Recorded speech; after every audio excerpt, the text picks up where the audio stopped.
அந்த துல்ஹஜ்ஜுடைய மாதத்தில் எதனால் அந்த துல்ஹஜ்ஜுடைய மாதம் சிறப்பாக்கப்பட்டுச்சு அப்படின்னு சொல்லிட்டு ஒரு 2 காரணங்கள் சொல்லுவாங்க. அந்த காரணங்கள், அதற்கான குர்பானியுடைய சட்டத்திட்டங்கள் இன்ஷா அல்லாஹ் நிறைய நம்ம பார்க்க போறோம். அதுக்கு முன்னாடி ஒரு சின்ன முன்னுரை. இபாதத் என்பது ஒரு 3 வகைப்படும். நம்ம எந்த வகையில நம்ம இருக்கிறோம் அப்படிங்கிறதுக்கு ஒரு சின்ன ஒரு இது. இபாதத் என்பது ஒரு 3 வகைப்படும். ஒரு வகையினர் எப்படி இபாதத் செய்வார்கள் என்றால், நன்மையை எதிர்பார்த்தவர்களாக இபாதத் செய்வார்கள். அல்லாஹ் வாக்களித்த நன்மையை, இப்போ உதாரணமாக லுஹாவுடைய 2 ரக்காத் அல்லது 4 ரக்காத் நம்ம தொழுகும் பொழுது சொர்க்கத்தில் ஒரு வீடு கிடைக்கும் அப்படின்ட்டு அல்லாஹுடைய தூதர் நபி ஸல்லல்லாஹு அலைஹி வஸல்லம் அவர்கள் சொல்லிக் கொடுத்தாங்க. இந்த திக்ர ஓதினீங்கன்னா இவ்வளவு நன்மைகள் கிடைக்கும், இந்த திக்ர ஓதினீங்க, இந்த நோன்புகளை நோற்றீர்கள் என்றால் இவ்வளவு பாவங்கள் மன்னிக்கப்படும் அப்படின்னு சொல்லிட்டு நன்மைகளை எதிர்பார்த்தவர்களாக சில வகையினர்கள் இபாதத் செய்வார்கள். இது ஒரு வகையினர். 2வது வகையினர், இபாதத் செய்யக்கூடிய 2வது வகையினர் யார் அப்படின்னா, கரெக்டா அந்தந்த நேரத்துல தொழுகையா இருந்தாலும், நோன்பா இருந்தாலும், அவர்களுக்கான கடமைகளா இருந்தாலும், மக்களுடைய கடமை, இறைவனுடைய கடமை, குடும்பத்தார்களுடைய கடமை, அண்டை வீட்டுக்காரர்களுடைய கடமை, எல்லா கடமைகளையும் சரிவர சரியான நேரத்தில் இறைவனுக்காக நிறைவேற்றுவார்கள். அது எதற்காக நிறைவேற்றுவார்கள் என்றால், நன்மைக்காக அல்ல, இறைவனுக்கு நன்றியுள்ள அடியார்களாக இருக்க வேண்டும் என்பதற்காக நிறைவேற்றுவார்கள். சரிங்களா? இது 2வது வகையினர். 3வது வகையினர் இருப்பாங்க. அவங்க எதற்காக நன்மைகள் செய்வாங்க, இபாதத் செய்வாங்க அப்படின்னு சொல்லும் பொழுது, அல்லாஹுடைய அன்பை பெறுவதற்காக இபாதத் செய்வாங்க. ஆக 3 வகையினர். நன்மைக்காகவும், அல்லாஹுடைய நன்றியுள்ள அடியார்களாக இருப்பதற்காகவும், 3வதாக இறைவனுடைய அன்பை பெறுவதற்காகவும். இப்ப இந்த 3 வகையினர்கள்ல நாம எந்த வகை, எது சிறந்தது அப்படிங்கிறத நம்ம பார்த்தோமேயானால் எது சிறந்ததாக இருக்கும்? எது சிறந்ததாக இருக்கும்? அன்பை பெறுவதானா? இப்ப நன்மை வேண்டாமா? நன்றி இல்ல அடியா, மூணுமே வேணும். சரி, மாஷா அல்லாஹ். ஃபர்ஸ்ட் என்னன்னா, நம்மளுடைய நியத் எப்படி இருக்கணும் அப்படின்னா, இது எதுக்கு ஒரு உதாரணமா சொல்லிடுவோம். நபி ஸல்லல்லாஹு அலைஹி வஸல்லம் அவர்கள் இரவு முழுவதும் நின்று வணங்கினாங்க, அப்படிதானே? ஒரு இரவுல முழுவதும் நின்று வணங்கினாங்க. ஆயிஷா அம்மா கேட்பாங்க, அல்லாஹுடைய தூதரே, உங்களுக்கு தான் முன்பின் பாவங்கள் எல்லாம் மன்னிக்கப்பட்டுருச்சுல்ல, எதனால உங்களுடைய வணக்கம் இவ்வளவு நீண்ட நேரமாக இருக்குது அப்படின்னு சொல்லும் பொழுது என்ன வார்த்தை சொல்லுவாங்க? நன்றியுள்ள அடியானாக இருக்க வேண்டும் என்பதற்காகத்தான். இப்ப ரசூல் ஸல்லல்லாஹு அலைஹி வஸல்லம் அவர்கள் நினைச்சிருந்தா அல்லாஹுடைய அன்பை பெற வேண்டும், இல்ல எனக்கு நிறைய நன்மை கிடைக்கணும் அப்படின்னு சொல்லியிருக்கலாம்.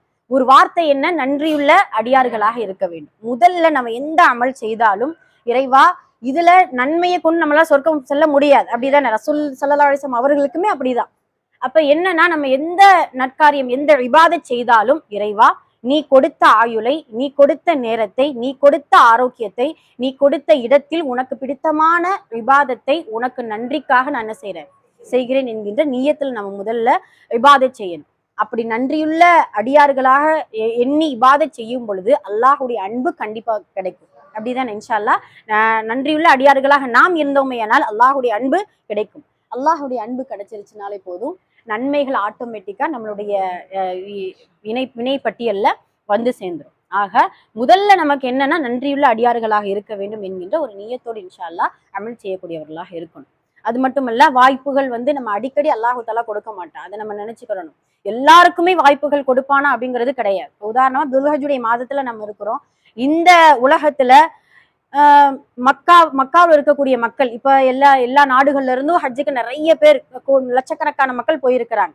அதே கோடிக்கணக்கான மக்கள் ஊருக்குள்ள நாம இருக்கிறோம், அப்படிதானே? அங்க லட்சமா இருந்தோம்னா நம்ம கோடிக்கணக்கான மக்கள் இங்க இருக்கிறோம். இப்ப அல்லாஹுடைய அல்லாஹுடைய வாய்ப்பும், அல்லாஹ் கொடுத்த வாய்ப்பும், அல்லாஹுடைய நாட்டமும் அவங்களுக்கு கிடைச்சிருக்கு, அப்படிதானே? அல்லாஹ் ஒரு வாய்ப்பை கொடுத்திருக்கான்.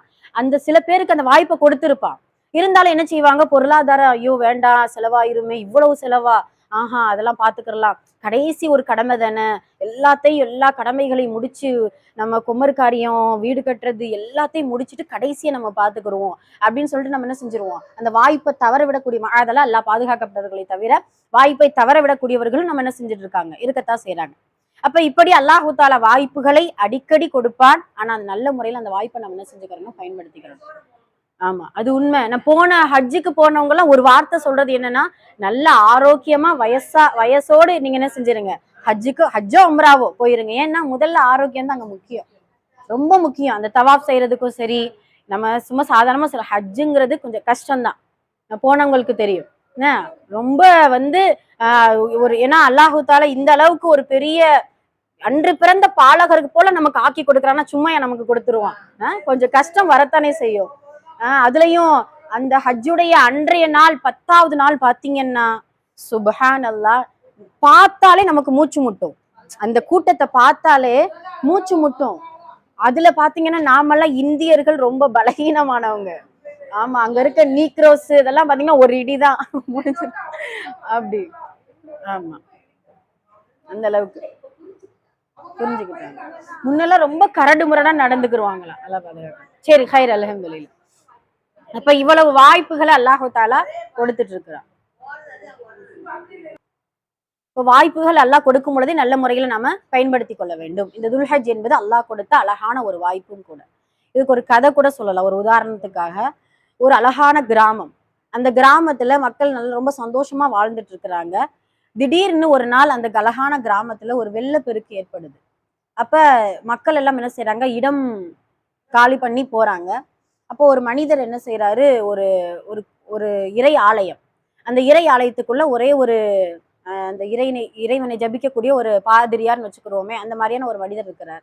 இப்ப இவர் என்ன செய்யறாரு, இந்த கிராமவாசி ஒருத்தர் என்ன செய்யறாரு, ஐயோ அங்க ஒருத்தர் பாதிரியார் இருக்கிறாரு, அந்த இறை ஆலயத்திலே அவர் இருப்பாரு அப்படின்னு சொல்லிட்டு ரொம்ப ஸ்பீடா போய் அவரை, வாங்க இப்படி நம்ம கிராமத்துக்குள்ள ரொம்ப வெள்ளம் ஆயிடுச்சு, நம்ம வேற ஊருக்கு போயிருவோம் அப்படின்னு சொல்லும் பொழுது, அதெல்லாம் நான் வரமாட்டேன், நான் இருக்கிறது இறை ஆலயம், என்னுடைய கடவுள் என்ன செஞ்சிருவாரு, கண்டிப்பாக என்னை காப்பாத்திடுவாரு அப்படின்னு சொல்லிட்டு இது பண்ணிடுறாரு.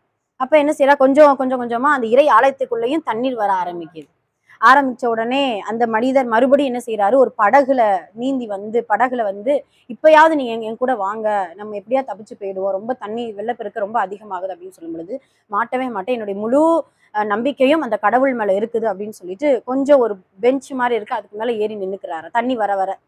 அப்ப மறுபடியும் என்ன ஆகுது அப்படின்னா, தண்ணீர் ஆக ஆக அந்த தூண் மாதிரி இருக்கிறதுல மேல ஏறி நின்னுக்கிறாரு. அப்ப அந்த ஒரு மனிதர் கூப்பிட வந்தார் இல்லையா, அவர் மேல ஹெலிகாப்டர்ல பறந்து, இப்பயாவது நான் உங்களுக்கு ஒரு கயிறு போடுறேன், ஏறி எப்படியாவது வந்துருங்க அப்படின்னு சொல்லும் பொழுது, முடியவே முடியாது, என்னுடைய கடவுள் எப்படியாவது நான் என்ன செஞ்சிருவார், என்ன காப்பாத்திடுவாரு அப்படின்னு சொல்லிட்டு மேல ஏறி நிக்கிறார். அப்ப இக்கட்டான சூழ்நிலை, இன்னும் கொஞ்சம் தண்ணி வந்தா எல்லாம் மூழ்கிரும், அவரும் மூழ்கிடுவாரு.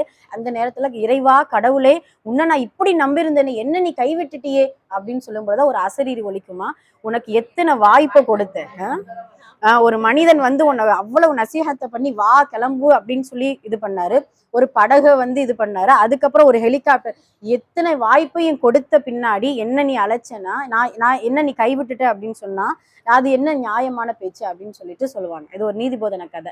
அது போலத்தான் அல்லாஹு தஆலா மறுமையில போயிட்டு நமக்கு எந்த சாக்குமே சொல்ல முடியாது. இப்போ துல்ஹஜ் இந்த மாதத்துல நம்ம இருக்கிறோம், உனக்கு துல்ஹஜுடைய மாதத்துடைய சிறப்பு தெரியாதா? சிறப்பு தெரியுமா தெரியாதா? எல்லாருக்குமே தெரியும். அந்த துல்ஹஜ் மாதத்துல என்ன அமல் செய்யணும், அமல் செஞ்சா என்ன நன்மை, எப்படி நோன்பு நோக்கணும், அல்லாஹுடைய நெருங்கக்கூடிய அமல்கள் என்ன, எல்லா நசீகத்தையும் இந்த உலகத்துல உன்னுடைய காதுல உன்னுடைய கல்புல நான் போடக்கூடிய வாய்ப்பை நான் கொடுத்தேன். அந்த வாய்ப்பை நீ நல்ல முறையில பயன்படுத்திட்டோம்னா அந்த விசாரணையில் நல்ல முறையில் நம்ம என்ன செஞ்சுக்கிறலாம், பதில் சொல்லிக்கிறலாம். இல்ல அப்படின்னு சொல்லும் பொழுது அல்லாஹ்விடத்துல அந்த விசாரணைக்கான கேள்விக்கு, இந்த தண்டனைக்கு நாம் என்ன செய்வோம், ஆளாயிடுவோம். அல்லாஹ் பாதுகாக்கணும். அது போலத்தான் இப்படி கூட ஒரு ஆசிரியர் சொல்வார், அதாவது நம்மளுடைய வீட்டுக்கு வெளியில ஒரு மிஸ்கின், ஒரு முசாஃபிர் வந்து நம்ம இடத்துல ஒரு ஏதாவது உதவி செய்யுங்க அப்படின்னு சொல்லிட்டு ஒரு தான தர்மம் கேட்கிறாரு அப்படின்னு சொல்லும் பொழுது, அவர் வரக்கூடிய 2 விஷயம் எதுக்காக வந்தாங்க அப்படின்னா, அவங்களுடைய தேவைக்காக மட்டும் கிடையாது, நம்மளுடைய பாவத்துக்காகவும் என்ன செஞ்சிருக்க, பாவத்தை மன்னிப்பதற்காகவும் அவங்க அல்லாஹு தஆலா அவங்களை அனுப்பிச்சிருக்கா. அது மட்டுமல்ல, நம்மளுடைய நன்மைக்காகவும் என்ன செஞ்சிருக்காங்க, அனுப்பிச்சிருக்கா. இப்படி எந்த வாய்ப்புகள் கிடைச்சாலும் உங்களிடத்துல யாராவது உதவி கேட்கறாங்க, ஒரு கல்விக்காக உதவி செய்யுங்களேன், இந்த குமருக்காக உதவி செய்யுங்களேன், கொஞ்சம் நோய்வாய்ப்பட்டிருக்கா, ஒரு மருத்துவமனைக்காக உதவி செய்யுங்களேன், அல்லாஹ்வுக்காக மாட்டின்னு சொல்ல மாட்டோம். அல்ஹம்துலில்லாஹ். என்ன செய்வோம்னா, அவங்களுடைய போதிய அளவுக்கு, அவங்க கொஞ்சம் மனிதனை திருப்திப்படுத்த முடியாது, அது வேற விஷயம், இருந்தாலும் நம்மளுடைய பொருளாதாரத்துடைய லெவல் நமக்கு தெரியும். எப்படி அல்லாஹ்விடத்துல கேட்கும் பொழுது அவனுடைய கஜானா குறையவே குறையாதோ, அது போல அல்லாஹ் ஃபிரௌனுக்கு அந்த அட்வைஸ் தான் கொடுக்குறான். அந்த காரூனுக்கு அந்த அட்வைஸ் தான் கொடுக்குறான். குரான்ல ஓதிட்டு இருக்கும் பொழுது ஒரு அட்வைஸ், 4 அட்வைஸ் கொடுக்குறான். முதல் அட்வைஸ் என்ன அப்படின்னா, இந்த துன்யாவுல இருக்கும் பொழுது ஆகிராவுடைய வீடை நீ தேடிக்கொள். அதுலயும் நான் கொடுத்ததிலிருந்து, அல்லாஹ் சொல்லக்கூடிய வார்த்தை இதை, அத்தைத்த, நான் கொடுத்ததிலிருந்து ஆகிராவுடைய வீடை நீ தேடிக்கொள். அஹ்சின் கமா அஹ்ஸன் அல்லாஹு இலைக்கு, நான் எப்படி உனக்கு நன்மை செஞ்சேனோ, ஒரு நன்மை செஞ்சேன்னா என்ன அர்த்தம், ஒரு நல்லபடியா அந்த உலகத்துல வாழ வச்சேனோ, அது போல வஹசின் கமா அஹ்சன் அல்லாஹு இலைக், நீ என்ன செய்ய, நன்மை செய்ய கத்துக்கோ, உதவி செய்ய கத்துக்கோ. உனக்கு நான் எப்படி கொடுத்தேனோ அது போல மற்றவர்களுக்கு நீ என்ன செய்ய, கொடுத்து உதவு அப்படின்னு சொல்லிட்டு அல்லாஹு தாலா சொல்லிட்டு, உன்னுடைய பங்கை இந்த உலகத்தில் நீ மறந்து விடாதே. நம்மளுடைய பங்கு என்ன தெரியுமா, அந்த உலகத்துல என்ன பங்கு இருக்கு நமக்கு? நம்ம கெட்டின வீடு எடுத்துட்டு போயிருவோமா? எதுவுமே செய்ய மாட்டோம். நம்மளுடைய பங்கு என்ன தெரியுமா? 6க்கு 3 தான். நம்மளுடைய பங்கு 6க்கு 3. அதை யாரும் பங்கு, அதை கூட பங்கு போடுறவங்களும் இருக்காங்கல்ல. ஆமா, மேல மேல இப்படிதான். ஒரு ஒரு பிள்ளை ஒரு இப்படி பேசிட்டு இருந்துச்சான், இப்பெல்லாம் வீடு கட்டுறதெல்லாம் ரொம்ப கஷ்டம்ப்பா, என்னத்தை நம்ம என்ன செய்ய முடியும் அப்படின்னு சொல்லும்போது, நாங்கெல்லாம் வீடு கட்டிட்டோம். அப்படியா, எப்பம்மா வீடு கட்டின, சொல்லவே இல்லை அப்படின்னு சொல்லும்போது, எங்கம்மா இருக்குது, 6க்கு 3. ஆமா, அது எப்பயோ கெட்டியாச்சு. அது எப்பயோ அந்த வீடு கெட்டியாச்சு. அதெல்லாம் நம்ம எந்த ஒரு செலவு செய்ய தேவையே இல்லை. ஆமா, அது ரெடியா இருக்கும். அதான் கொஞ்சம் நமக்கு இந்த வீட்டை விட அது கொஞ்சம் நிரந்தரமானது, பர்சக் என்கின்ற வாழ்க்கை. அதனால இப்படி அல்லாஹு தாலா அந்த அந்த காரூனுக்கு இப்படி அட்வைஸ் பண்ணுவானா, வஹ்சின் கமா அஹ்சன் அல்லாஹு இலை, இந்த உலகத்தில் உன்னுடைய பங்கை நீ மறந்து விடாதே அப்படின்னு சொல்லிட்டு. இப்படி நமக்கும் அந்த அட்வைஸ் தான். அல்லாஹ் எப்படி நமக்கு கொடுத்திருக்கிறானோ, நமக்கு பொருளாதாரத்தை மேம்படுத்தி இருக்கிறானோ, நமக்கு ஒரு வாய்ப்பை கொடுத்திருக்கிறானோ, அல்லாஹ்வுக்காக உங்களுடைய பொருளாதாரத்திற்கு ஈக்குவலா நீங்க என்ன செய்யணும், நம்ம இன்ஷா அல்லாஹ் சதகா செய்யக்கூடியவர்களாக இருக்கணும். அதுல ரொம்ப முக்கியமா இந்த கல்விக்காக நிறைய சதகா செய்யணும். இந்த அஸ்கர், ஜாமியா அஸ்கர் அப்படின்னு சொல்லிட்டு நீங்க கேள்விப்பட்டிருப்பீங்க, டெல்லியில இருக்கு. ஜாமியா அஸ்கர் அப்படின்னு சொல்லுவாங்க. அதுக்கு கிட்டத்தட்ட அதுல இருக்க உஸ்தாதுமார்கள் மட்டும் 5000 உஸ்தாதுமார்கள். 5000 உஸ்தாதுமார்கள். அது தெரியலையே, அஸ்கர்ல படிச்சோம். அந்த அஸ்கர் அப்படின்னு சொன்னா, அந்த காலத்துல முன்னோர்களுடைய காலத்துல பாத்தீங்கன்னா, அவங்க இறந்து போனதுக்கு அப்புறம் ஒரு பகுதி அவங்களுடைய பொருளாதாரத்துல இருந்து ஒரு பகுதியை அஸ்கருக்கு நாங்க வக்ஃப் செஞ்சிடறோம் அப்படின்னு சொல்லிட்டு, இப்ப வரைக்கும் அஸ்கர் அப்படிங்கிற அந்த ஜாமியா யார்கிட்ட வந்து ஏதாவது ஹதியா கொடுங்க அப்படின்னு கேட்டதே கிடையாது. முன்னோர்கள் சேர்த்து வச்ச அந்த இதுதான் இப்ப வரைக்கும் அந்த ஜாமியா அவ்வளவு டெவலப்மெண்ட் ஆகுது. சுபஹானல்லாஹ். அந்த அளவிற்கு ஒரு பங்கு அந்த அஸ்கருக்கு எழுதி வச்சிருவாங்களாம், சதகத்துல் ஜாரியாவான நன்மைய. ஆமா, அந்த மர்கஸுக்கு எழுதி வச்சிருவாங்க. அந்த அளவிற்கு அல்லாஹ் கொடுத்த வாய்ப்பை நல்ல முறையில முன்னோர்கள் பயன்படுத்தியிருக்காங்க கல்விக்காக. ஏன் அப்படின்னா, நபி ஸல்லல்லாஹு அலைஹி வஸல்லம் அவர்கள் சொல்லியிருக்காங்களே, சதகத்துல் ஜாரியாவான சில அமல்கள் உண்டு. அந்த ஒரு கிதாபு, ஒரு கிதாப் எழுதுறதோ, குர்ஆன் வாங்கி கொடுப்பதோ, இல்ல கல்விக்காக உதவி செய்வதோ ரொம்ப முக்கியம்னா, அந்த கிதாப் எழுதுறதா இருந்தாலும் சரி, அந்த மற்ற எது இருந்தாலும் அது மக்கி போகக்கூடிய ஒரு விஷயமாயிடும். ஆனா கல்வி என்பது மட்டும்தான் உயிர் உள்ளவரை, நாம இறந்தாலும் அந்த பிள்ளைங்க யாருக்கு நம்ம கல்விக்காக உதவி செய்யறோமோ அவங்களும் சரி, அதனுடைய ஜெனரேஷன், அதனுடைய தலைமுறைகளும் சரி, போக போக போக நம்மளுடைய சதகத்துல் ஜாரியாவான நன்மை வந்தடையும். சுப்ஹானல்லாஹ். அந்த அளவிற்கு கல்விகளுக்கு நம்ம இன்ஷா அல்லாஹ் உதவி செய்யக்கூடியவங்களா இருக்கணும். அதுலயும் ரொம்ப முக்கியமா என்னன்னா, சில பேருக்கு வெளிப்படையா கேட்கறதுக்கு கூட இது பண்ணுவாங்க. நம்மளுடைய பழக்கம் நம்ம ஆதலெல்லாம் பாதுகாக்கணும். ஒரு உதாரணத்துக்காக சொல்றேன். இப்போ நமக்கும் அந்த கல்விக்காக நம்ம உதவி செய்யும்போது நமக்கும் அவங்களுக்கு மட்டும்தான் தெரியும். அதனால சில நம்ம நம்ம என்ன செய்வோம்னா, சரி எப்படி, ஏன்னா மனிதனுடைய மனம் தானே, கொஞ்சம் ஒரு 4 பேருக்கு தெரிஞ்சா நல்லா இருக்குமே அப்படிங்கிற மாதிரி. இப்போ ஒரு உதாரணத்துக்கு தான் சொல்றேன். இப்போ குர்பானின்னு எடுத்துக்கிறோமே, வீட்டுக்கு ஒண்ணு கொடுக்கலாம், கொடுக்கறது கூடும் தான். அப்புறம் ஜக்காத் கடமையாகப்பட்டவர்கள் எத்தனை பேர் நம்மளுடைய வீட்டுக்குள்ள இருக்கிறாங்களோ அவங்களுக்கு எல்லாருக்குமே ஒரு ஆடு கொடுக்கணும். ஒரு ஒரு குடும்பத்திற்கு ஒரு ஆடுன்னு கிடையாது. இப்ப நம்ம ஒரு பொருளாதாரத்துல ஜக்காத் கடமையாகிற அளவுக்கு நாம இருக்கிறோம், நம்ம மகர் தொகை இருக்குது. நம்மளுடைய கணவரிடத்துல ஜக்காத் கடமையாகக்கூடிய அளவிற்கு அவங்க ஏதாவது வியாபாரத்துல என்ன செஞ்சிருக்காங்க, பொருள் வச்சிருக்காங்க அப்படின்னு சொல்லும் பொழுது நமக்கு ஒரு ஆடு கொடுக்கணும். ஜக்காத் யார் யாருக்கு கடமையோ, வீட்டுக்குள்ள யார் யாருக்கு கடமையோ அவங்க எல்லாருக்குமே ஒரு குர்பானி கொடுக்கணும். அதை தவிர்த்துட்டு முடிஞ்சளவு நமக்கு கொஞ்சம் நிறைய இருக்குது, இருந்தாலும் ஒரு ஆடு கொடுக்குறோம். அதுவும் ஒரு குடும்பமானதுன்னு சொல்றதை விட முடிஞ்சளவு குர்பானியை கொஞ்சம் அதிகப்படுத்திக்கிறலாம். எப்படி அதிகப்படுத்தலாம், ஜக்காத் கடமையானவர்கள் எத்தனை பேரோ அத்தனை பேருக்கு அதிகப்படுத்திக்கிறது சிறந்தது. நாம என்ன செய்வோம்னா, ஒரு 4 பேர் நம்ம ஜக்காத் கடமையானவங்க இருக்கிறாங்க. நாம என்ன செய்வோம், கூட 2 ஆடு போனா போதும், ஒரு 4 ஆடா ஒரு 6 ஆடை நம்ம என்ன செஞ்சிருவோம், கொடுத்துருவோம். ஏன்னா நம்ம காசு தான் நிறைய இருக்கு. அதை யாராவது கல்விக்கு கேட்டு வந்தா அது எப்படி கொடுக்குறவங்க அல்ஹம்துலில்லா, நான் குறைய எந்த ஒரு இதுவுமே சொல்லல. அல்ஹம்துலில்லா கொடுக்குற தனவந்தர்கள் நிறைய பேர் இருக்கிறோம். அல்ஹம்துலில்லா, அல்லாஹ்வால் பாதுகாக்கப்படுறதை தவிர. இருந்தாலும் அந்த கல்விக்கு அப்படின்னு கேட்டு வரும் பொழுது இன்ஷா அல்லாஹ் உங்களால் முடிந்தது கிடையாது. உங்களுடைய லெவலுக்காக நீங்க லெவல் அளவுக்கு நீ நம்ம என்ன செய்யணும், இன்ஷா அல்லாஹ் கொடுக்கக்கூடியவங்களா இருக்கணும். இது ஒரு அல்லாஹ் கொடுத்த வாய்ப்பு. அந்த வாய்ப்பை நல்ல முறையில பயன்படுத்திக்கிட்டோம் அப்படின்னா கபூர்ல சதக்கத்துல் ஜாரியாவான நன்மை நம்மளை வந்து சேர்ந்துரும். அது மட்டும் இல்ல, நிறைய ஏழை குழந்தைகளுக்கு கல்வி இருக்குது, ஆனா அவர்களிடத்துல செல்வம் கிடையாது.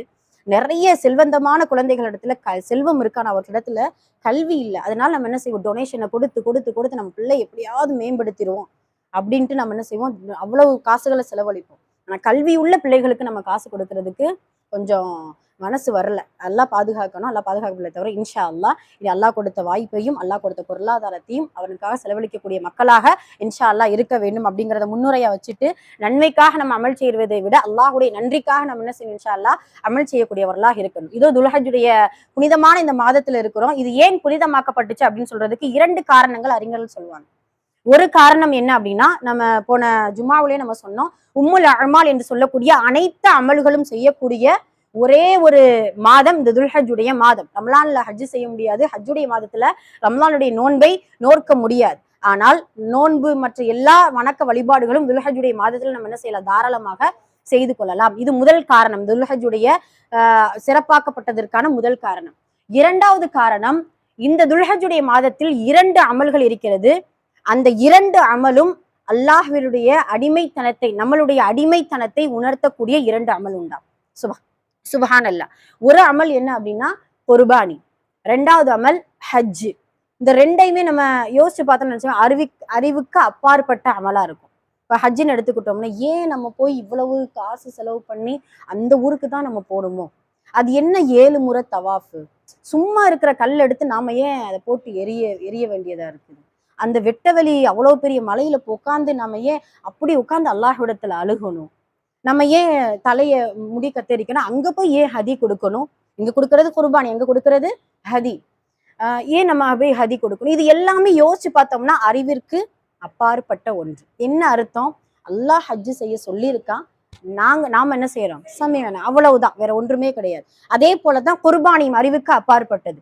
கோடிக்கணக்கான ஆடுகள் ஒரே நாள்ல அல்லது ஒரு 3 நாள், இந்த 3 நாள்ல கோடிக்கணக்கான ஆடுகளும் ஒட்டகங்களும் ஏன் தபக பண்றதுக்கான ஏற்பாடு அல்லாஹ் செஞ்சு கொடுக்குறான். இதனால என்ன ஃபாய்தா ஏற்படுது, எவ்வளவு காசுகள் நஷ்டமாகுது அப்படின்ட்டு நம்ம யோசிக்கிற அறிவு, நம்ம சும்மா சாதாரண மனித அறிவு, மற்ற மதத்தார்கள் அப்படிதான் யோசிப்பாங்க. இது ஏன் இப்படி போட்டு அறுத்து கொலை பண்றாங்களே, இப்படி எல்லாம் இது பண்றாங்களே அப்படின்னு சொல்லி. ஆனா 2மே அடிமைத்தனத்தை உணர்த்தக்கூடிய 2 அமல். சுபஹானல்லாஹ். குர்பானியா இருந்தாலும் சரி, ஹஜ்ஜா இருந்தாலும் சரி. அப்ப 2 அமல்களும் இருந்ததின் காரணமாகத்தான் இந்த துல்ஹஜ்ஜுடைய மாதம் இவ்வளவு சிறப்பாக்கப்பட்டிருக்கு அப்படிங்கிறத அல்லாஹு தஆலா நமக்கு சொல்லி காட்டுதான். அது மட்டுமல்ல, நம்ம முன்ன சொன்னோம் இல்லையா, நமக்கு அல்லாஹு தஆலா ஹஜ்ஜு செய்யக்கூடிய வாய்ப்பை இந்த வருஷம் நமக்கு கொடுக்கல. ஆனாலும் ஹாஜிகள் செய்யக்கூடிய சில கிரிகைகளை நமக்கு அல்லாஹ் இங்க வச்சிருக்கா. அங்க தல்பியா சொல்ல நாம தக்பீர் சொல்லுவோம். அப்படிதான் அங்க ஹாஜிகள் எல்லாம் தல்பியா சொல்லுவாங்க, நாம இங்க தக்பீர் சொல்லி கொண்டு இருப்போம். அங்கெல்லாம் ஹாஜிகள் அரஃபா, அதே போல ஹாஜிகள் அங்க அரஃபாவுடைய நாளுல அந்த 9வது நாள் அவங்க என்ன செய்வாங்க, அந்த அரஃபாவுடைய நாள்ல முழுக்க துஆ மட்டும்தான், வேற எந்த அமலுமே அவங்களுக்கு கிடையாது. அதனால தான் அல்லாஹு தஆலா ஒரு அழகான ஏற்பாடு என்னன்னா, நடுவுல தொழுக கூட உங்களை டிஸ்டர்ப் பண்ணிடக்கூடாதுங்கிறதுக்காக ஜம்மு பண்ண வச்சிருவோம். அசர லுகரை போட்டு இஷாவுல மகரிப்பை சேர்த்து லுகர்ல இருந்து மகரிப் வரைக்கும் உனக்கு ஃபுல்லா துஆ மட்டும்தான், வேற எந்த அமலுமே ஹாஜிகளுக்கு கிடையாது. அதே போலத்தான் அரஃபாவுடைய அந்த இடத்தில் நாம் இல்லை என்றாலும் பரவாயில்ல, அரஃபாவுடைய நோன்பை நமக்கு நோக்கக்கூடிய பாக்கியத்தை அல்லாஹு தஆலா நமக்கு கொடுத்திருக்கு. அதே போல ஹாஜிகள் இஹ்ராம் களையும் வரைக்கும் நகங்களும் முடிகளையும் வெட்ட மாட்டாங்க. அதே போல ஹாஜி அல்லாதவர்களாக நாம குர்பானி கொடுக்கிற வரைக்கும் அந்த சட்டங்கள் உங்களுக்கு புரியுதா. அதாவது 10வது நாள் குர்பானி கொடுத்து முடிச்சு, சில பேர் 11, 12லயும் கொடுப்பாங்க. அந்த குர்பானி பிராணி அறுக்கிற வரைக்கும் முன்னாடியும் நகங்களும் முடிகளும் வெட்டக்கூடாது. புரியுதுங்களா. 10ல மட்டும் கிடையாது, அந்த 10வது பெருநாளோட முடிஞ்சிருச்சுங்க, அந்த சட்டங்கள் கிடையாது. மறுநாள் யாராவது நம்ம குர்பானி கொடுத்தோம், உதுஹியா கொடுத்தோமே ஆனால், கொடுக்காம இருந்துட்டு லேட்டா இல்ல இன்னொன்னு கொடுக்குறோமே ஆனால், அது வரைக்கும் நம்ம என்ன செய்யக்கூடாது, அந்த சட்டத்தை பேணி இருக்கணும். அதே போலத்தான் ஹாஜிகளும் இஹ்ராம் களைவதற்கு முன்னாடி இந்த விஷயம் செய்வாங்க. அதே போல அல்லாஹ் தஆலா நமக்கு ஒரு ஏற்பாடை செஞ்சு கொடுக்குறான். அதே போல ஹஜ்ஜில அந்த 10வது நாள் அவங்க என்ன செய்வாங்க, எல்லா கிரிகைகளையும் முடிச்சிட்டு தலை என்ன செய்வாங்க, மொட்டை அடிப்பாங்க, பெண்கள் வந்து முடி கத்தரிப்பாங்க, அவங்களுடைய ஹஜ்ஜு கிரிகள் முடிச்சுட்டு. அதே போலதான் நம்ம உதுஹியா முடிச்ச பின்னாடி நம்மளுடைய அந்த சட்டங்களை முறிச்சிட்டு நம்ம என்ன செய்வோம், எப்பயும் போல நம்மளுடைய நகங்களையும் முடிகளையும் வெட்டி கொள்வோம். இப்படி ஹாஜிகளுக்கும் நமக்கும் ஹாஜி அல்லாதவர்களுக்கும் சில கிரிகைகளை அல்லாஹு தாலா ஒத்து போக வச்சு ஹாஜிகளாக நீங்க இன்ஷா அல்லா தயாராகிக்கோங்க. தக்பீர் எப்படி சொல்றீங்களோ அது போல இன்ஷா அல்லா இனி வரக்கூடிய காலங்களில் தல்பியா சொல்லக்கூடிய வாய்ப்பு அல்லாஹ் கொடுப்பான். எஹராமை அணியக்கூடிய வாய்ப்பை அல்லாஹ் கொடுப்பான். அரஃபாவுடைய அந்த இடத்தில் நின்று கொண்டு அந்த அரஃபாவுடைய நாளில் அல்லாஹ்விடத்தில் துஆ செய்யக்கூடிய பாக்கியத்தை அல்லாஹ் கொடுப்பா அப்படின்னு சொல்லிட்டு அதை உணர்த்துவதற்காகத்தான் அல்லாஹு தஆலா அந்த துல்ஹஜ்ஜுடைய மாதத்துல இவ்வளவு ஏற்பாடை செஞ்சு கொடுக்குறான்.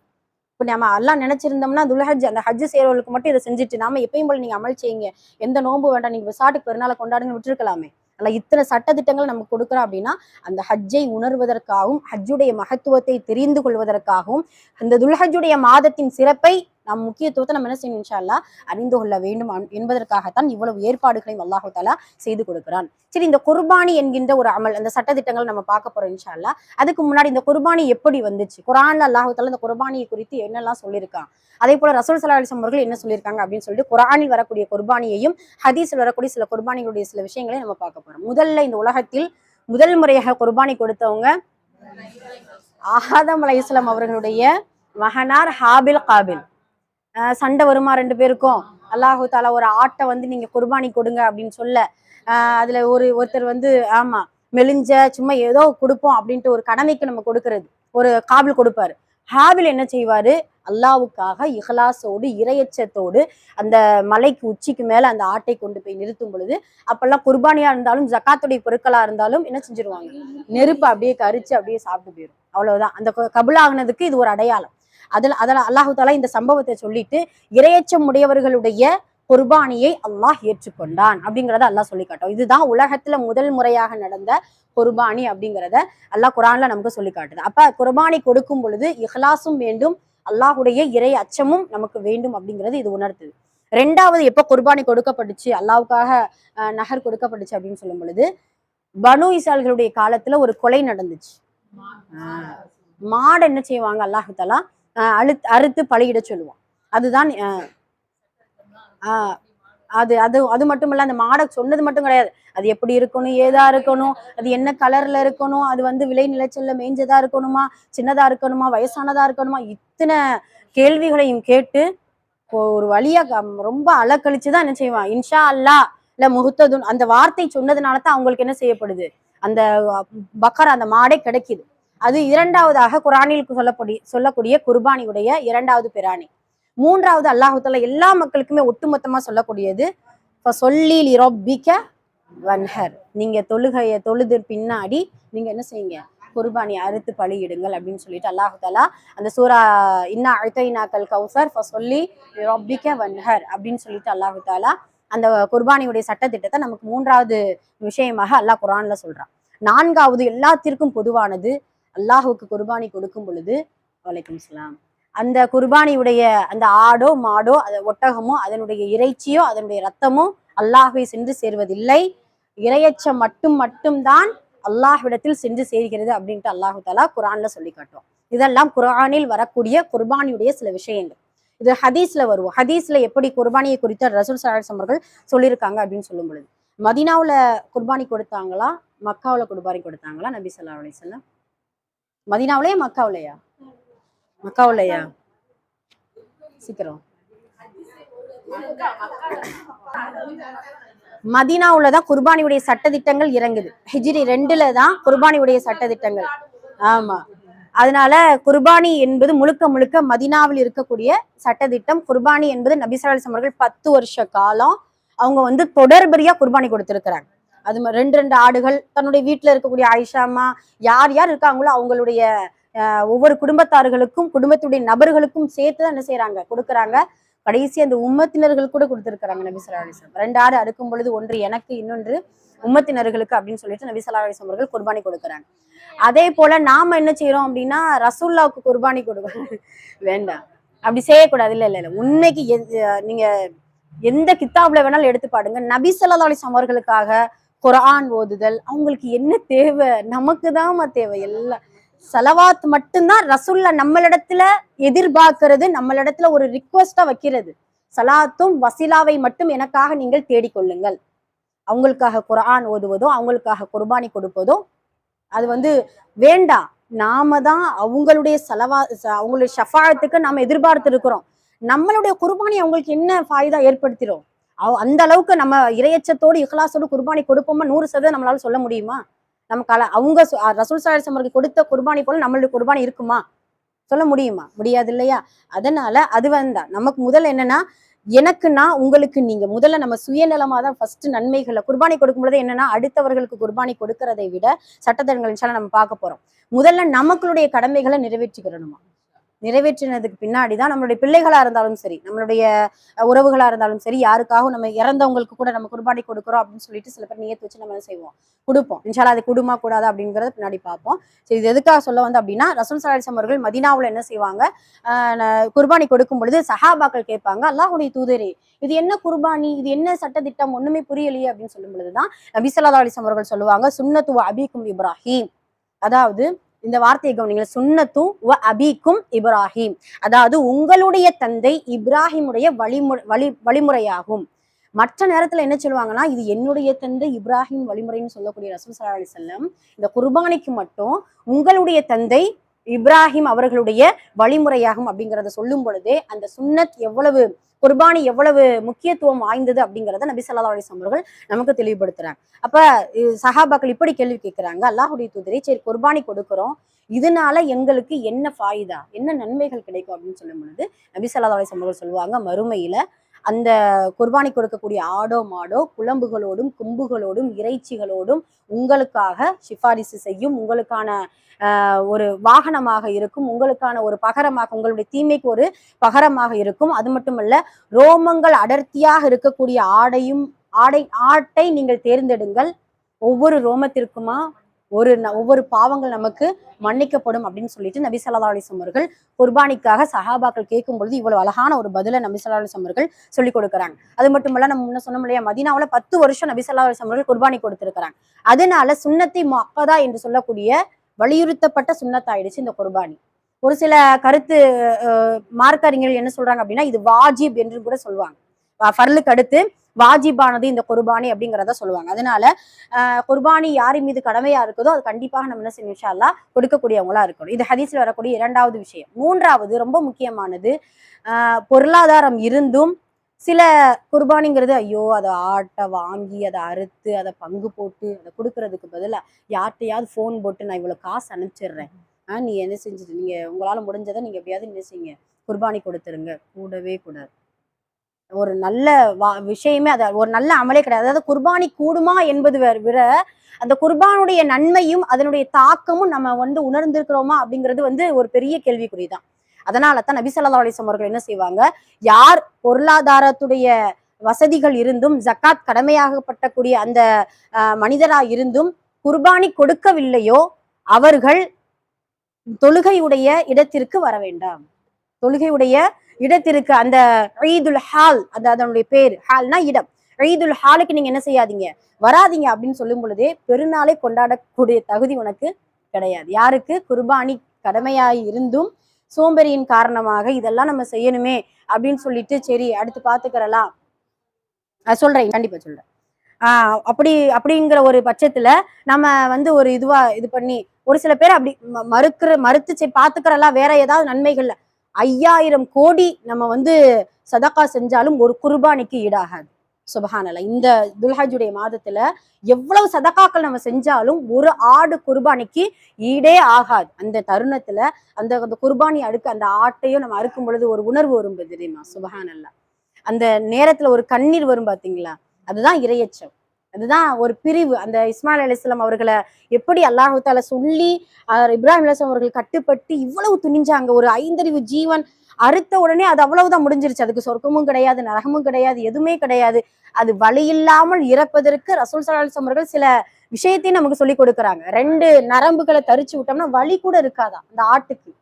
அந்த ஆட்டை அறுக்கும்போது சில முஸ்தஹபான விஷயங்களை நம்ம இன்ஷா அல்லாஹ் நம்ம சொல்லிக் கொடுக்க போறோம். இப்படி இருக்கும் பொழுது குர்பானி எல்லாருமே நம்ம அல்ஹம்துலில்லாஹ் கொடுக்கக்கூடியவங்க தான், ஒரு எச்சரிக்கைக்காக இன்ஷா அல்லாஹ், சரிங்களா? அதனால குர்பானி யார் மீது கடமையாக இருக்குதோ கண்டிப்பாக கொடுத்து விட வேண்டும். அப்படி கொடுக்கவில்லை என்றால் எங்க வரக்கூடாது, ரசூல் ஸல்லல்லாஹு அலைஹி வஸல்லம் அவர்கள் சொல்லி காட்டுறாங்க. சரி, இப்ப இது வரைக்கும் ஹதீஸ்ல வரக்கூடிய சில குர்பானியுடைய விஷயத்த பார்த்தாச்சு. குர்பானியுடைய சட்டதிட்டங்கள் நம்ம பார்க்க போறோம். ஒவ்வொரு வருஷம் நம்ம சொல்றதுதான், இருந்தாலும் ஒரு நினைவூட்டலுக்காக. குர்பானி என்பது 3 பிராணிகள் மீது கடமை. ஒன்று என்ன? ஆடு, மாடு, ஒட்டகம். ஆட்டுடைய வயது 1 வயது, மாட்டுடைய வயது 1 வயது பூர்த்தியான ஆடு, 2 வயது பூர்த்தியான மாடு, 5 வயது பூர்த்தியான ஒட்டகம். இதுல ஆட்டுல என்ன அப்படின்னா 6 மாச செம்பரி குட்டியாக இருந்தால் பார்க்கும் பொழுதே ரொம்ப இதுவா இருக்கும், போட்ஸா இருக்கும், நல்லா இறைச்சியோடு சதை கறியோடு இருக்கும் அப்படின்னு சொல்லும் பொழுது அது ஆகமாக்கப்படும். மற்றபடி 1 வயசுக்கு ரொம்ப கம்மியாக இருக்கக்கூடிய செம்பரி குட்டி அல்லாத வேற ஆட்டு வகையை சார்ந்துச்சு அப்படின்னா அதை கண்டிப்பாக குர்பானி கொடுக்கறது கூடாது அப்படிங்கிறத நம்ம சிந்திச்சு பார்த்துக்கிறோம். அது மட்டுமல்ல, ஆடு என்பது தனிநபர் கொடுக்கறது, ஆட்டுல எந்த ஒரு கூட்டும் சேர்க்க முடியாது.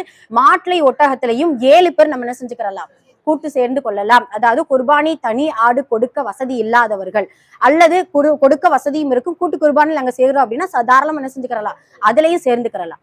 இல்ல குர்பானி கொடுக்க வசதி இல்லாதவர்கள் கூட்டு குர்பானி சேரக்கூடிய அந்த அவங்க அந்த அமல்ல இருந்தாங்க அப்படின்னா, எப்படி குர்பானி கொடுப்பவர்களுக்கு முடி நகம் களையக்கூடாதோ அது போல அவர்களுக்கும் நம்ம என்ன செய்யக்கூடாது, அதே சட்டம் தான். கூட்டு குர்பானில் சேரக்கூடிய அந்த மனிதர்களுக்கும் முடி நகம் என்ன செய்யக்கூடாது, களையக்கூடாது. இதுல இன்னொன்னு என்னன்னா, அந்த மாடையோ ஒட்டகத்தையோ குர்பானி கொடுக்கக்கூடிய நாளை நல்லா தெரிஞ்சுக்கிறோம் நம்ம. அந்த கூட்டு குர்பானில சேர்ந்து இருக்கவங்களுக்கு ஒரு சில பேர் என்ன செய்வாங்க, மறுநாள் கொடுப்பாங்க. அதுக்குள்ளேயும் நம்ம என்ன செய்யறது, அந்த முடியை வெட்டிட்டு இது பண்ணிட்டோம்னா அது முறிச்சு, அதாவது குர்பானி கூடாது என்பதை விட ஒரு சுண்ணத்தை முறிச்சதுக்கு ஒரு சமமாயிரும். அதனால இன்ஷா அல்லாஹ் அதை கொஞ்சம் நல்லா கவனத்துல எடுத்துக்கிறோம் இன்ஷா அல்லாஹ். சரி, இது ஒன்று. அதுக்கு பின்னாடி இந்த ஆடு மாடு ஒட்டகத்தை தேர்ந்தெடுக்கக்கூடிய சில விஷயங்கள் இருக்குது. 6 விஷயங்கள் இருந்துச்சு அப்படின்னா அந்த பிராணியை நம்ம என்ன செய்யக்கூடாது, தேர்ந்தெடுக்க கூடாது. குறைபாடுகள் அது என்னென்னா, குருடாக இருக்கக்கூடாது, கண்ணு ரொம்ப கொஞ்சம் ஒரு இருந்தா பரவாயில்ல, ரொம்பயும் பாதிக்கும் மேல நம்ம அந்த கண்கள் சரியில்லாம இருந்துச்சு, குறைபாடோடு குருடாக இருந்துச்சு அப்படின்னா அது நம்ம சேர்க்கக்கூடாது. 2வது, நொண்டியாக இருக்கக்கூடாது, கொஞ்சம் ஒச்சமா இருக்குது, சும்மா சாய்ச்சி நடக்குது. இன்னொன்னு என்னன்னா, வாங்கிட்டு வந்ததுக்கு அப்புறம் ஏதாவது ஒண்ணு ஆயிடுச்சு, நல்லா பாதுகாக்கணும். ஒரு யதார்த்தத்தை நான் சொல்றேன், ஏதாவது ஒண்ணு ஆயிடுச்சு அப்ப இது கூடுமா அப்படின்னா அது கூடும். நம்ம வாங்கும் பொழுது பார்க்கணும், வாங்கும் பொழுதுதான் அந்த குறைபாடுகளை நம்ம என்ன செஞ்சுக்கிறலாம், கவனிச்சுக்கிறலாம். 2வது. 3வது என்ன அப்படின்னு சொல்லும் பொழுது, நோய்வாய்ப்பட்டு ரொம்ப ஒரு ஒரு மாதிரியா இருக்குது, ரொம்ப நோஞ்சானா இருக்குது, அப்படிப்பட்ட பிராணிகளை நம்ம என்ன செய்யக்கூடாது, தேர்ந்தெடுக்க கூடாது, வாங்கக்கூடாது. 4வது, ரொம்ப மெலிஞ்சு, இது என்ன வெறும் எலும்புதான் இருக்குது, இதை நம்ம குர்பானி கொடுத்தோம்னா ஒண்ணுமே இது ஆகாது அப்படின்னு சொல்லக்கூடிய அந்த அளவிற்கு இருக்கக்கூடிய ஆடுகளையும் மாடுகளையும் நம்ம தேர்ந்தெடுக்க கூடாது. 5வது, கால் துண்டிச்சு இருக்கக்கூடிய ஆடுகள், ஒச்சமா இருக்கக்கூடியது ஒன்று இருக்குது, ஏதாவது ஒரு ஆக்சிடென்ட்ல ஏதோ ஒரு இதுலயோ கால் துண்டிக்கப்பட்டிருக்கு அப்படின்னு சொல்லும்போது அந்த குர்பானிக்கு அந்த ஆடுகளை நம்ம தேர்ந்தெடுக்க கூடாது. 6வது, கொம்புகள் உடைந்த கொம்புகளோ காதுகளோ அருந்த ஆடுகளை நாம் தேர்ந்தெடுக்க கூடாது. அதுலயும் பாதிக்கு மேல ரொம்ப அந்த மாதிரி ரொம்ப முனியில கொம்பு உடைஞ்சிருக்குன்னா அது ஒண்ணும் பிரச்சனை இல்லை, கொம்புலயே பாதிதான் இருக்குது, பாதி இல்ல அப்படின்னு சொல்லும் பொழுது அதை நம்ம என்ன செய்யக்கூடாது, தேர்ந்தெடுக்கும். ஆக மொத்தம் நம்மளுடைய குர்பானி பிராணியை பார்க்கும் பொழுது அழகா இருக்கணும். ரசூல் ஸல்லல்லாஹு அலைஹி வஸல்லம் அவர்களுடைய குர்பானி ஆயிஷா அழகா வர்ணனை செய்வாங்க. அந்த ஹதீஸ்ல பாத்தீங்கன்னா, மேல வெள்ளை கலரு, கீழே அந்த ஆட்டுடைய கீழே அடிப்பாகத்துல கருப்பு கலரு, அந்த கண்ணுக்கு சுத்தி அதுல வெள்ளை கலரு, அந்த கொம்பெல்லாம் பாத்தீங்கன்னா அவ்வளவு அழகா ரொம்ப அப்படியே புஷ்டியாக இருக்கக்கூடிய ஆடை ரசூல் ஸல்லல்லாஹு அலைஹி வஸல்லம் அவர்கள் குர்பானி கொடுத்தாங்கன்னு சொல்லிட்டு முடிக்கல, அந்த குர்பானி கொடுக்கக்கூடிய அந்த விதத்தையும் சொல்லி கொடுக்குறாங்க ரசூல் ஸல்லல்லாஹு அலைஹி வஸல்லம். ஒரு வீடியோல பாத்தீங்களா, ஒரு ஆடை, நம்ம சவுதியில தான் ஆடை வளர்க்கக்கூடிய ஒரு பண்ணையாளர் என்ன செய்யறாரு, அந்த குர்பானி கொடுக்க எப்படி ஆடை படுக்க வச்சிருப்பா, காலை 2யும் பிணைஞ்சு அந்த ஆட்டை அப்படி திருப்பி அதே போல ஆடை அப்படியே படுத்து இருக்குது. நம்ம ஊர் ஆடெல்லாம் என்ன செய்யும், அழகா அப்படியே சும்மா எதையும் பிடிக்க வேண்டாம், அப்படியே பிஸ்மில்லா சொல்லி அறுத்தா போதும், அந்த மாதிரி. சில நான் அதை ஷேர் பண்றேன், பார்த்தோன்னே எனக்கு அவ்வளோ ஆச்சரியமாயிடுச்சு. அழகா சரி நான் ரெடி அப்படிங்கிற மாதிரி அந்த குட்டி என்ன செய்யுது, அழகா திரும்பி தன்னுடைய கழுத்தை அப்படியே காமிச்சு அப்படி மண்ணு கூட அப்படியே படுத்திருக்கு. சுபஹானல்லாஹ். அந்த அளவிற்கு அல்லாஹு தஆலாவுடைய அழைப்பா அது ஏத்துக்கிறது. சுபஹானல்லாஹ். ஆமா, அதே போலதான் நபி ஸல்லல்லாஹு அலைஹி வஸல்லம் அவர்கள் நம்மளுடைய குட்டிய கொடுக்கும் பொழுது ஆயிஷா அம்மா என்ன சொல்றாங்க, அதாவது 2 பின்னங்கால்களை என்ன செய்வாங்க நபி ஸல்லல்லாஹு அலைஹி வஸல்லம் அவர்கள் கொஞ்சம் கெட்டி திருப்பி அதனுடைய கழுத்தை திருப்பி கொஞ்சம் அவர்களுடைய கால் அது மேல என்ன செய்வாங்க வச்சு பிஸ்மில்லாஹி அந்த துவாவை இன்ஷா அல்லாஹ் நம்ம சொல்லி கொடுத்துருவோம், எழுதியும் கொடுத்துருவோம் இன்ஷா அல்லாஹ். அதை சொல்லிதான் நம்ம என்ன செய்யணும், கண்டிப்பாக இருக்கணும். கடைசி என்னென்ன சொல்லணும், எப்படியெல்லாம் இது பண்ணணுங்கிறத பார்ப்போம். சரி ஹைர். அப்ப இந்த ஆடை எப்படி செலக்ட் பண்ணணும், அது என்னென்ன குறைபாடுகள் இருந்தா அதை நீக்கணும் அப்படிங்கிறத நம்ம பார்த்தாச்சு.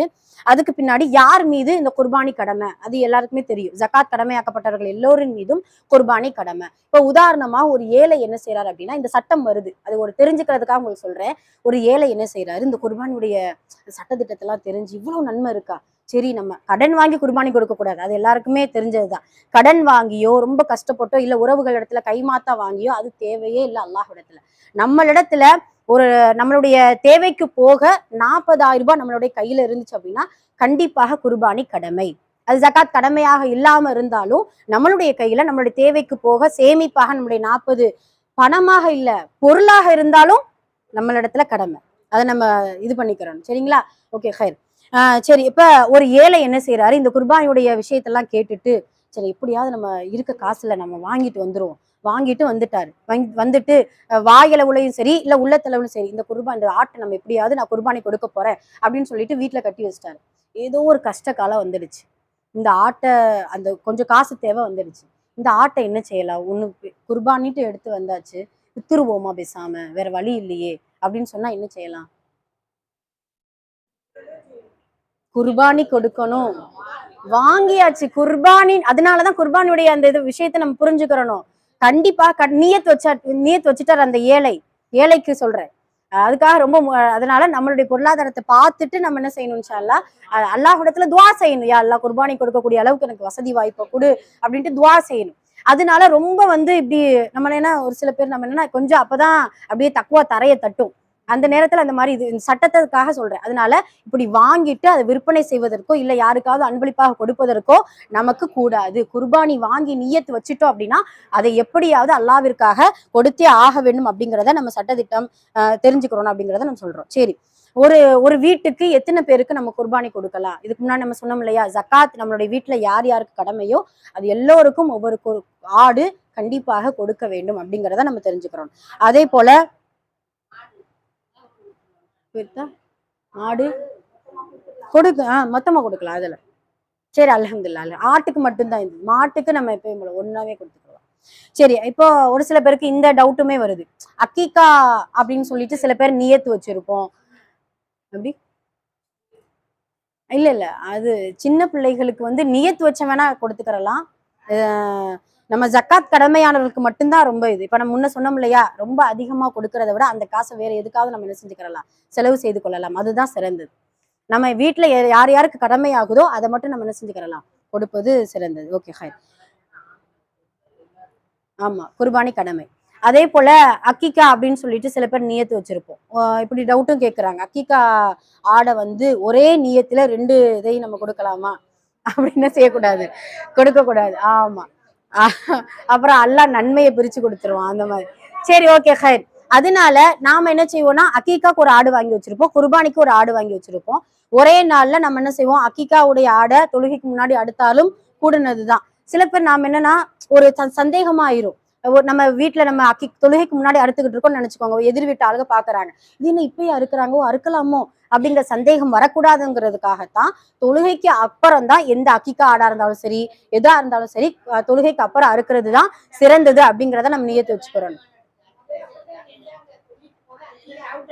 அதனால தொழுகைக்கு பின்னாடிதான் எதுவா இருந்தாலும். இது எதுக்கு இந்த சட்டம் சொன்னோம் அப்படின்னா, அக்கீகாவுடைய நியத்தை குர்பானியோடு சேர்க்க கூடாது அப்படிங்கிறத நம்ம தெரிஞ்சு வச்சுக்கிறோம். அதே போல யார் யாருக்கு கொடுக்கணும் குர்பானியுடைய கறிகளை, இறைச்சிகளை?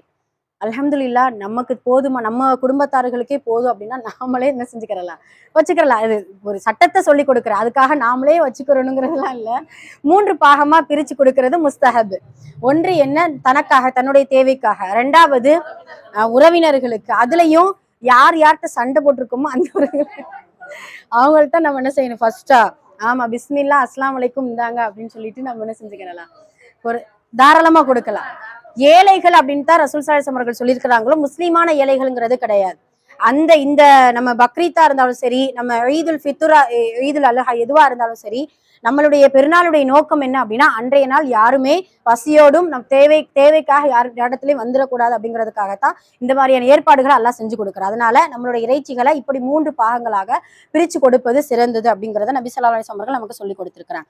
சரி, இறந்து போனவர்களுக்காக நம்ம குர்பானி கொடுக்கலாமா அப்படிங்கிறது எல்லாருக்குமான சந்தேகம் தான். இதுல 2 விஷயம் நம்ம தெரிஞ்சுக்கிறோம். இப்ப நம்மளுடைய தாய் தந்தை இறப்பதற்கு முன்னாடி ஒரு வசியத் செய்யறாங்க, எனக்காக நீ என்ன செய் வருஷம் வருஷம்.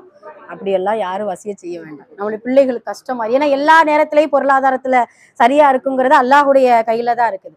அதனால சப்போஸ் ஒரு உதாரணத்துக்கு சொல்றேன், அப்படி யாராவது வசிய செய்து இருந்து அந்த அதனால நம்ம என்ன செய்யறோம், குர்பானி கொடுக்கிறோமே, ஆனால் அந்த குர்பானியுடைய கறியை குடும்பத்தார்கள் யாரும் தொடக்கூடாது.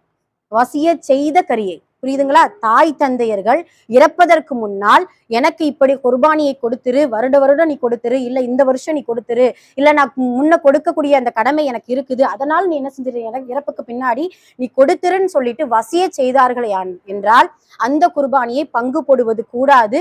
எல்லா இறைச்சிகளையுமே ஏழைகளுக்கு நம்ம என்ன செஞ்சிடணும், கொடுத்துடணும். இல்ல வசிய செய்யல, இறந்தவர்களுக்காக நாங்களா இது பண்ணி நினைவுல வச்சு நியத்து செய்து கொடுக்குறோம் அப்படின்னு சொல்லும் பொழுது அந்த கொடுக்கக்கூடிய நன்மை சேருமா அப்படிங்கிறது அல்லாஹு ஆலம். அதனால நியத்து வச்சு நீங்க கொடுக்கறதா இருந்தாலும் என்ன செய்யுங்க, தாராளமாக கொடுங்க. ஆனாலுமே நியத்து கறி சாப்பிடலாம், மத்த அதுல ஈஸியா சாப்பிடலாம், ஒன்றும் பிரச்சனை இல்லை. சரி, வசியத்துக்கு மட்டும்தான் இந்த சட்டம். நியத்துக்கு எப்பயும் போல அந்த 3 பங்குகளாக நம்ம என்ன செஞ்சுக்கிறலாம், கொடுத்து கொள்ளலாம். சரி, ஓகே, ஹைர். சரி, அப்ப ஒரு வழியா அந்த ஆடெல்லாம் தேர்ந்தெடுத்து இப்படி எல்லாம் குர்பானி சொல்லி இது பண்ணி பங்கு போட்டு முடிச்சாச்சு. அந்த கட் பண்ணவருக்கு கூலி கொடுக்கணும்ல, நாம என்ன செய்யலாம், ஏதாவது ஆட்டு தலைய வச்சுக்கோ நீ விசாட்டுக்கு போதும், தயவு செய்து அதான் கொடுக்க மாட்டேன். எல்லாருக்குமே அந்த சட்டம் தெரியும். சரி சரி சரி, ஒரே ஒரு நிமிஷம். இப்போ உதாரணமா இப்போ ஒரு 2000 ரூபாய்க்கு நம்ம பேசி கூட்டு வந்துட்டோம்னு நினைச்சுக்கோங்க, 1000 ரூபாய் இந்தா வச்சுக்கோ, 1000 ரூபாய்க்கு இந்த கொடுக்கவே கூடாது. அத என்னன்னா நம்ம கறி எப்படி கொடுக்கலாம்னா, எக்ஸ்ட்ரா கூலிக்கு மேல இந்தாங்க வச்சுக்கோங்கப்பா அப்படின்னு சொல்லிட்டு நம்ம என்ன செய்யலாம், தாராளமா கொடுக்கலாம். எந்த அளவுக்கு கொடுக்க கூடாது அப்படின்னு சொல்லும் பொழுது, அந்த ஆட்டுடைய கயிறை கூட நம்ம என்ன செய்யக்கூடாது, கூலிக்கு பதிலாக வைத்துக்கொள் என்று சொல்லி கொடுக்கவே கூடாது. இது ரசூல் ஸல்லல்லாஹு அலைஹி வஸல்லம் அவர்கள் நமக்கு சொல்லி கொடுக்கக்கூடிய ஒழுக்கங்கள். சரிங்களா? சரி, இப்ப நம்ம ஆட்டை அறுக்கும் பொழுது என்னென்ன முஸ்தகமான விஷயங்கள் செய்ய போறோம் அப்படிங்கிறத நம்ம பாக்குறோம். முதல்ல ஆயிஷா ரலியல்லாஹு அன்ஹா அவர்கள் ஆட்டை அறுத்திருக்கிறாங்க.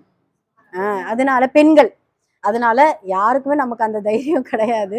ஒரு முடிஞ்சால், உங்களால முடிஞ்சா ரொம்ப ரொம்ப அழகான ஒரு செயல், யாருக்காக யாருடைய பேருக்காக நம்ம குர்பானி கொடுக்கிறோமோ அவங்க நாம இருந்தோமே, ஆனால் நாம என்ன செய்யலாம், தாராளமாக அந்த ஆட்டை அறுத்து கொடுப்பது சிறந்தது அப்படிங்கிறத நபி ஸல்லல்லாஹு அலைஹி வஸல்லம் அவர்கள் சொல்றாங்க. நாமே அறுப்பது சிறந்தது.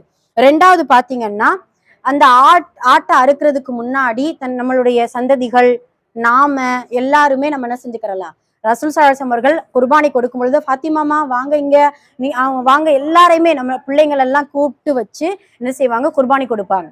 எதனால அப்படின்னா, நம்மளுடைய அமல்கள் இதோடு தடைபடாம நம்மளுடைய பிள்ளைகளும் இந்த குர்பானுடைய உன்னதத்தை தெரிஞ்சு கொண்டு கொடுக்கணும் அப்படிங்கிறதுக்காக. இது 2வது விஷயம். 3வது, சரி அந்த இடத்துல அந்நிய ஆண் வந்து அறுக்கிறாங்க, நாம முன்னாடி ஃபர்தா இல்லாம போய் நின்றுட்டு, இல்ல நான் எங்களுடைய ஆலிமா சொல்லியிருக்காங்க நம்ம சாட்டுக்கு நிக்கிறோம் அப்படின்னு நம்ம என்ன செய்யக்கூடாது, நின்றக்கூடாது. ஏன்னா இது முஸ்தஹபு, இது ஃபர்லு.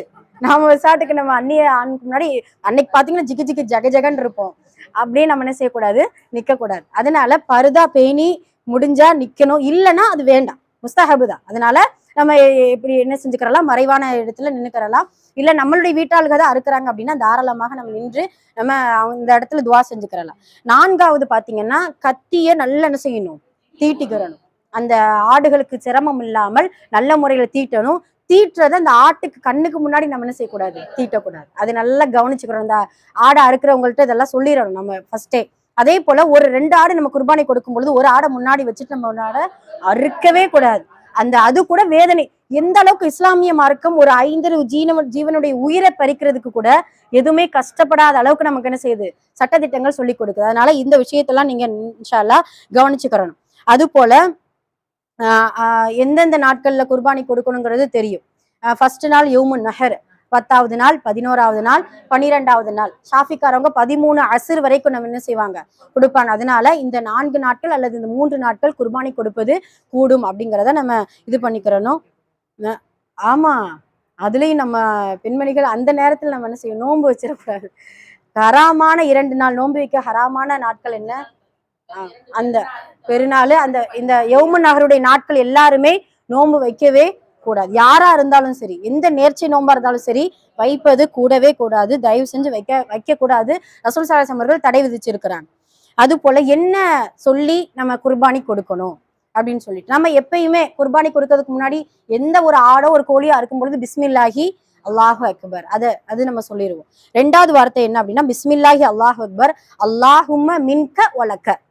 இறைவா, அல்லாஹ்வே, உன்னிடத்திலிருந்து வந்ததை உனக்காக நான் கொடுக்கிறேன். அழகான வார்த்தை. அல்லாஹும்ம மின்க வலக்க, அவ்வளவுதான். அல்லாஹும்ம மின்க, பிஸ்மில்லாஹி அல்லாஹு அக்பர் அல்லாஹும்ம மின்க வலக்க.